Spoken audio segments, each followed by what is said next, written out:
Halo semuanya, jadi sekarang saya akan menjelaskan tentang lab 2.2.6 yang berjudul Working with Text Files in the CLI.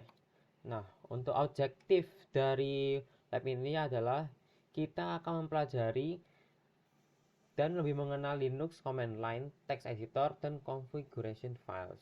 Jadi ya ada beberapa part dari lab ini. Yang pertama adalah graphical text editors, lalu kedua ada command line text editors, ketiga ada working with configuration files.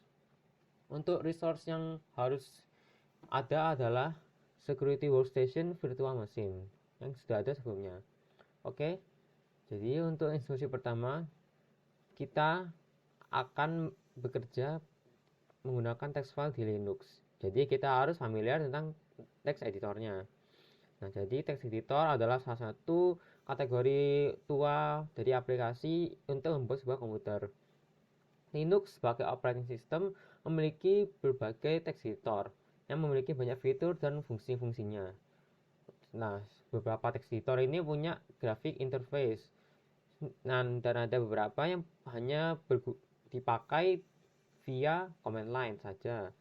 Lalu ada beberapa text editor yang memiliki fitur yang didesain untuk mensupport berbagai pekerjaan spesifik saja. Lalu ada text editor yang berfokus untuk membantu programmer dan include fitur seperti syntax, bracket matching, find and replace, multi-line request support, spell check, dan masih banyak lagi. Oke.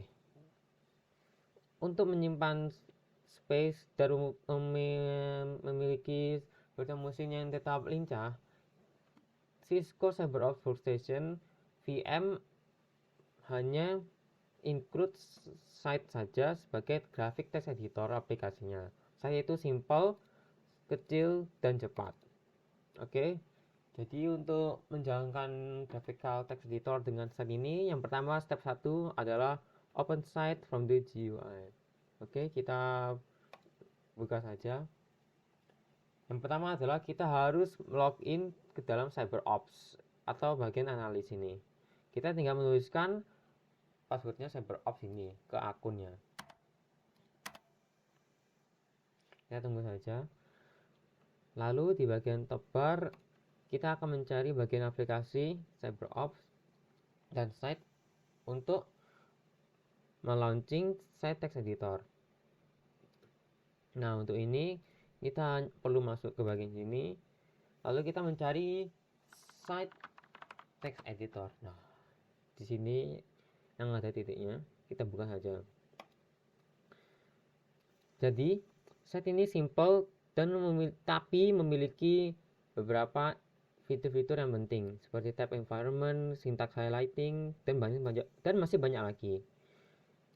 Oke, jadi kita selanjutnya adalah in the main work area, type or copy and paste the text below. Baiklah, kita mencoba untuk mengcopy teks ini sesuai instruksinya. Oke, selanjutnya adalah klik file dan save untuk save file. Notice that site attempts to save the file to the current user's home directory, which is analyzed by default. Lalu kita menamakan filenya sebagai space.txt dan pencet save. Baik, kita jalankan instruksinya. Kita save. Lalu kita beri nama space.txt. Lalu kita tinggal mencet save di sini. Oke, lalu kita tinggal tutup. Lalu kita tinggal tutup saja bagian site ini dengan mencet simbol X di atas ini. Bentar. Baiklah. Lalu selanjutnya adalah kita akan mereopen site. Nah, kita reopen lagi site-nya. Lalu kita tinggal mencet file open. Nah, di sini kita akan mencari save file space.txt. Apakah kita bisa mencari space.txt-nya? Untuk saat ini saya sendiri masih belum bisa menemukan space text-nya ini. Jadi untuk penjawab ini mungkin kita jawab saja no atau tidak. Meskipun site terlihat dalam direktor yang tepat sebagai home/analyst, tapi tidak terdisplay space-nya, space txt-nya. Ini karena site mencari extension dan txt bukan salah satu extensionnya. Oh, lalu untuk mendisplay semua file, kita klik the drop down menu of the open file and select all files. Klik the drop down menu, lalu kita akan nah selanjutnya itu adalah kita mencari open file window, lalu kita mencari all files.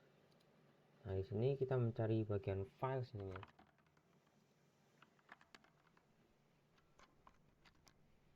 Management. Oh mungkin salah. Kita mencari bagian file. Sini. Nah kita bisa lihat di sini kalau space txt-nya ini sudah muncul. Lalu kita close saja. Oke, step kedua, open site from the terminal. Kita akan membuka terminal terlebih dahulu. Lalu setelah open, kita akan nulis ls.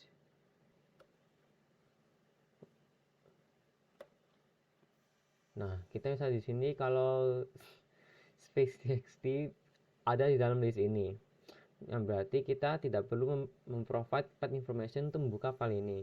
Lalu kita tulis space txt untuk open site ini. Oke, kita tulis saja ini dan kita masukkan di sini.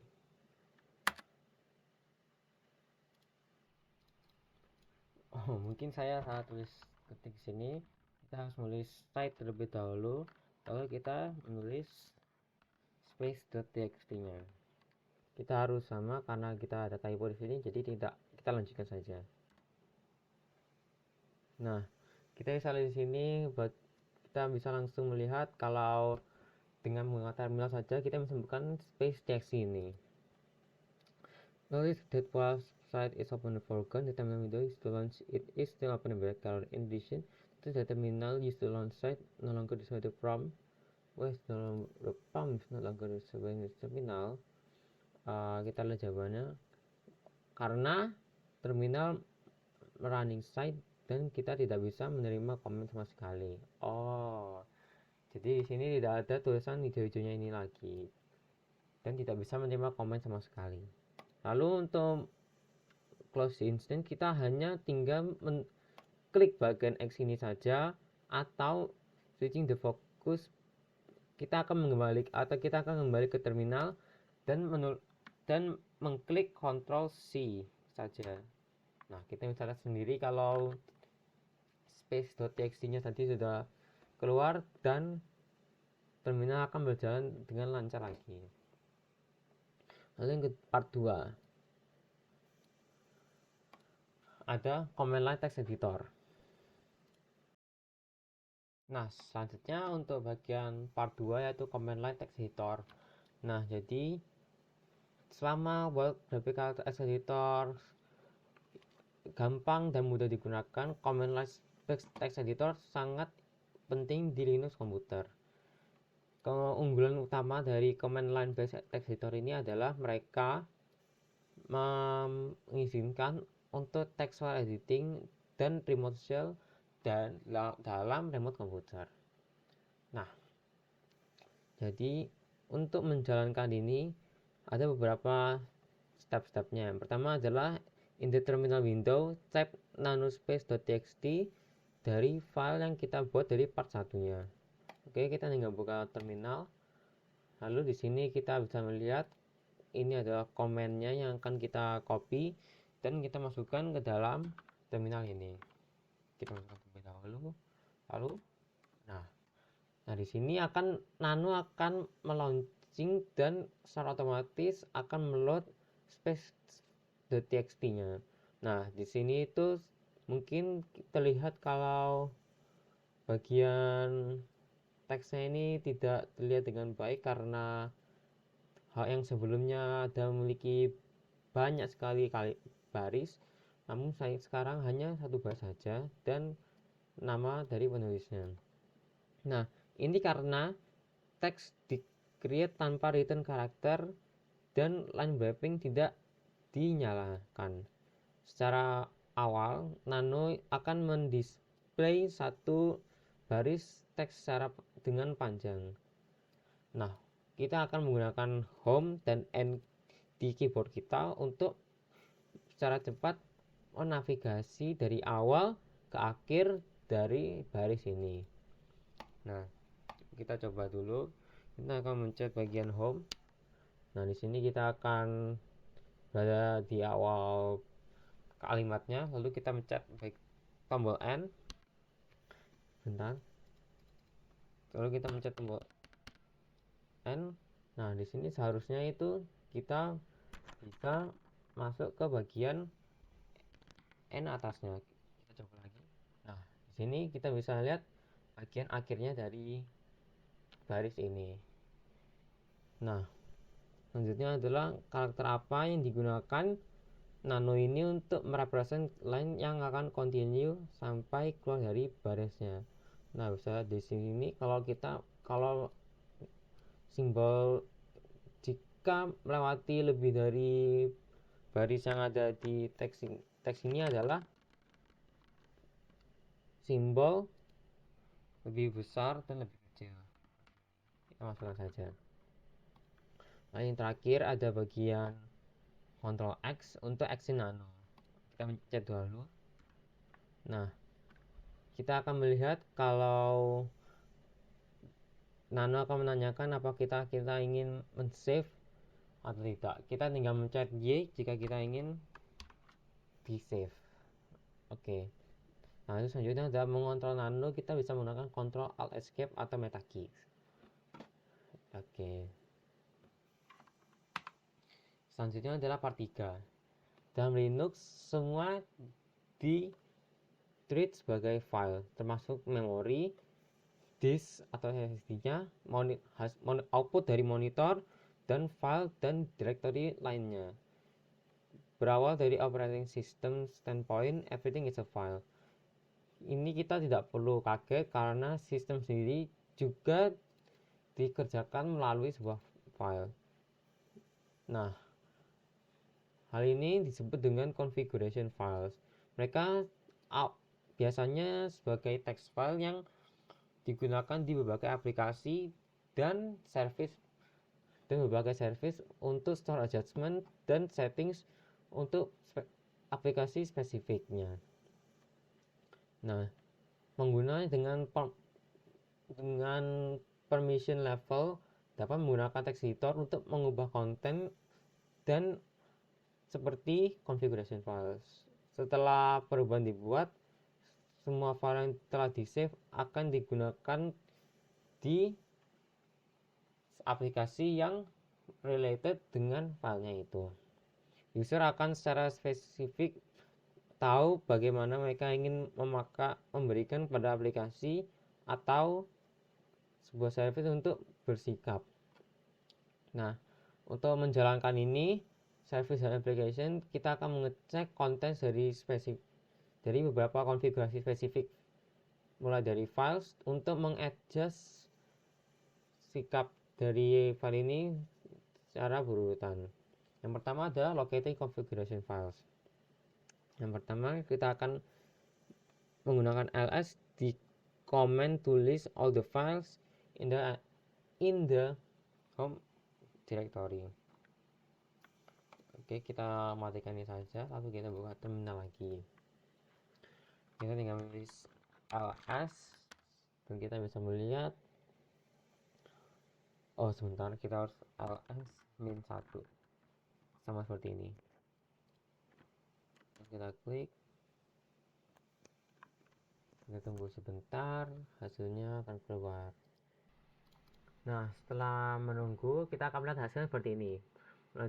Ini adalah semua file di bagian home directory analysis. Selanjutnya kita akan masukkan komen lagi, tapi kita menggunakan dash a optionnya. Kita akan copy saja, lalu kita pasang dalam command promptnya. Sebentar. Oke, setelah mencoba ulang, ternyata tidak memakai LA tapi hanya minus A saja. Nah, dari hasil ini kita bisa melihat hidden files yang ada di outputnya ini.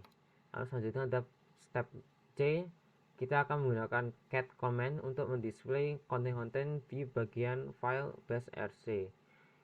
Nah, kita tinggal masukkan kode ini saja ke dalam terminal, lalu kita akan melihat seperti ps1, lalu ada filenya, lalu ada alias, lalu ada alias lagi. Lalu selanjutnya adalah sama konfigurasi files mempunyai itu berhubungan dengan user application, maka secara umumnya adalah berlokasi di bawah user home directory configuration files yang mempunyai hubungan dengan sistem web service yang terletak di bagian etc seperti directory by convention dan lain-lainnya. Lalu kita akan menggunakan ls command untuk menulis bagian etc-nya. Kita masukkan saja with ls/etc. Nah, kita bisa lihat di sini banyak sekali bagian file-filenya di sini. Lalu selanjutnya kita akan menggunakan command cat untuk mendisplay konten yang ada di bagian bash.bash.rc file. Kita tinggal copy ini saja, lalu masukkan ke sini.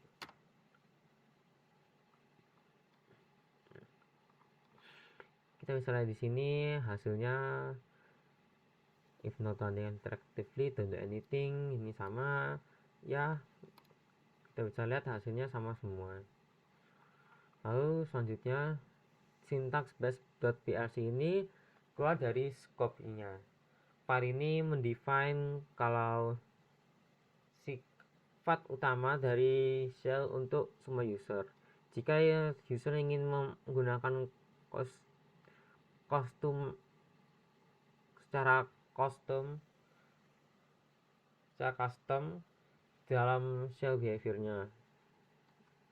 Behavior awalnya kan teroverride dari editing.brc file yang terletak di user home directory, karena mereka ini adalah sistem buat configurationnya. Lalu selanjutnya di sini adalah mengapa user aplikasi configuration files save in the user's home directory dan tidak di bawah etc ini. Ya, secara umumnya adalah karena pengguna biasa tidak mempunyai sebuah permission untuk menulis di bagian etc ini. Kita bisa lihat dari bagian sini, karena regular user tidak memiliki permission untuk menulis atau etc ini, karena Linux adalah multi user operating system. Oke, kita tinggal masukkan saja ini jawabannya. Selanjutnya adalah step kedua, editing and saving configuration files. Setelah disebutkan sebelumnya, konfigurasi file dapat diedit dengan text editor. Kita akan mengedit bash.rc untuk mengganti warna dari shell prompt terminal ini di bagian analis ini. Pertama kita akan membuka site kembali. Kita akan membuka lagi site-nya.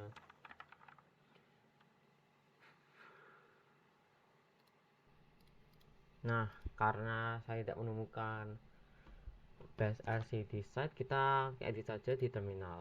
Nah, di sini adalah kita akan mengganti di bagian angka 32 menjadi 31, karena 32 adalah warna green dan yang 31 melambangkan warna merah. Jadi kita tulis 31.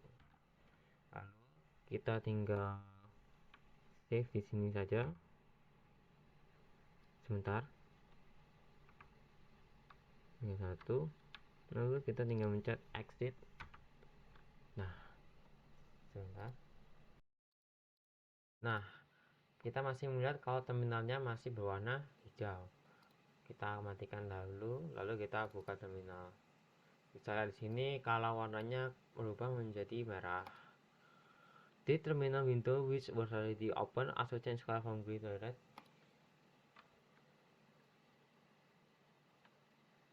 Jawabannya dari sini adalah tidak, karena batch RC file dieksekusi dan dimasukkan ke dalam terminal waktu terbukanya. Jadi sebelum-sebelumnya terminal yang terbuka tidak akan kena efek dari batch RC ini. Lalu selanjutnya adalah the same change could have been from the command line with text editor such as nano. Nah, seperti yang saya banggakan tadi adalah nano yang tadi. Lalu kita akan mencoba untuk mengubahnya menjadi warna kuning sekarang. Nah, untuk mendapatkan warna kuning kita harus mengganti angka 31 menjadi angka 33. Kita ganti angka 33 di sini, lalu kita akan exit. Kita akan mencet yes. Lalu kita akan keluar dari terminal.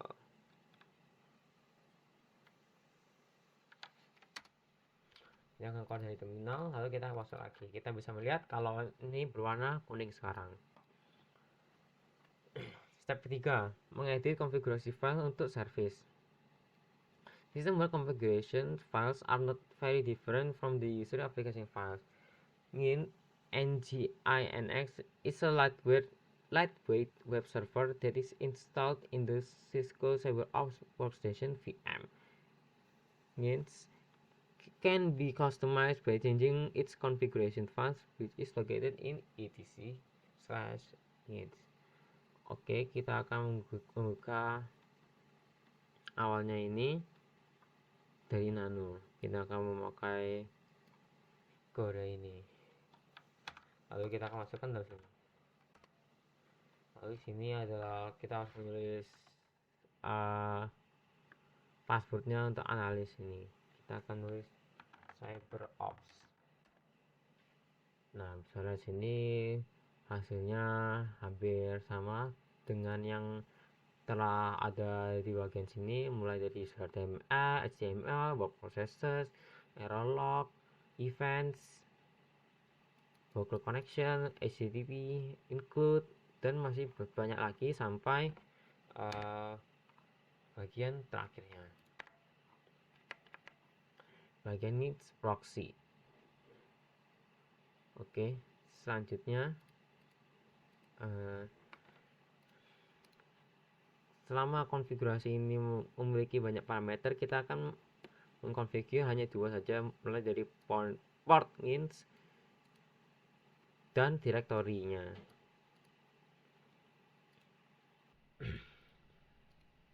Lalu step selanjutnya adalah kita akan mengubah port nginx dan direktorinya. Lalu yang pertama adalah kita akan masuk ke line 39 di sini. Nah, di sini adalah line 39, lalu kita akan mengganti port number menjadi dari 81 menjadi 8080. 80. Oke, selanjutnya adalah kita akan masuk ke line 47 di sini. Lalu kita mengubah change path-nya menjadi dari ini menjadi yang bagian sini akan kita copy. Kita coba ke sini. Lalu kita bagian sini, nanti kita hapus saja. Jangan sampai salah karena akan menjadi error. Lalu kita akan mencet press Ctrl X untuk save-nya. Yes. Lalu kita tinggal mencet enter saja untuk selesai. Lalu kita menggunakan custom server configuration sebagai file name-nya. Lalu kita akan memasukkan sudo si custom ini. Lalu kita akan memencet browser ini. seperti ini. Lalu kita akan menulis address barnya menjadi seperti ini. Kita masukkan saja. Wow, misalnya di sini kita mendapatkan congratulation jadi part sebagai working text file slab ini. After successful landing in homepage, look at the connection message in the window. What is the error message config referring to? Sebentar. Jadi error message akan tergenerate jika kita berhasil memberikan web page kalau koneksinya secara berhasilnya. Lalu untuk shutdown gains kita tinggal mencet enter di command prompt, lalu kita memberi tulisan ini sudo kill gains. Nah, kita akan mencoba lagi apakah ini nyala atau tidak. Nah, karena ini tidak bisa connect, ini tidak bisa. Does the web page appear? No. Challenge version, can you editing with site? Describe the process below. Oke, sekian dari saya. Terima kasih.